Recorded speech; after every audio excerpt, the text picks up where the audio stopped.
এছাড়াও মনে রাখবেন, কৃষক মারা গেলে তার পরিবার এককালীন যে 2 লক্ষ টাকা করে পায়, তাতে আমরা শুধু মুখে বলি না, আমরা কাজটা করি, আমরা জুমলা নই, আমরা ট্রান্সপারেন্সি মেনটেন করি। 1,27,000 বেশি কৃষক পরিবারকে 2,544 কোটি টাকার বেশি সহায়তা প্রদান করা হয়েছে।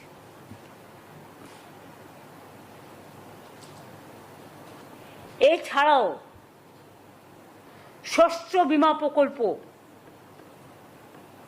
মানে ক্রপ ইন্স্যুরেন্স, আগে চাষিদের টাকা দিতে হতো, কিন্তু এখন চাষিদের টাকা দিতে হয় না, আর সেন্ট্রাল গভর্নমেন্টের টাকা আসে না, আমরা দিই 100%। 1,02,00,000 কৃষককে বাংলা শস্য বীমা রাজ্য সরকারের নিজস্ব তহবিল থেকে আরও 3,221 কোটি টাকা সহায়তা করা হয়েছে। এছাড়াও বন্যা ও দানার মতো নানা প্রাকৃতিক বিপর্যয়ে বাংলা শস্য বীমার সময় সেপ্টেম্বর পর্যন্ত থাকে শস্য বীমা করা, এটা নভেম্বর পর্যন্ত বাড়ানো হয়েছে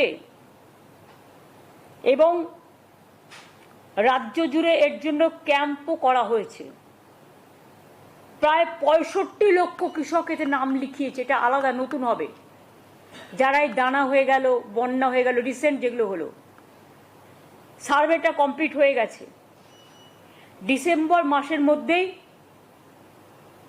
এই ক্ষতিপূরণটা যোগ্য কৃষক, প্রত্যেক যোগ্য কৃষক বা ক্ষেত মজদুর বর্গাদার যেই থাকুক, ক্ষতিপূরণের টাকাটা পেয়ে যাবে।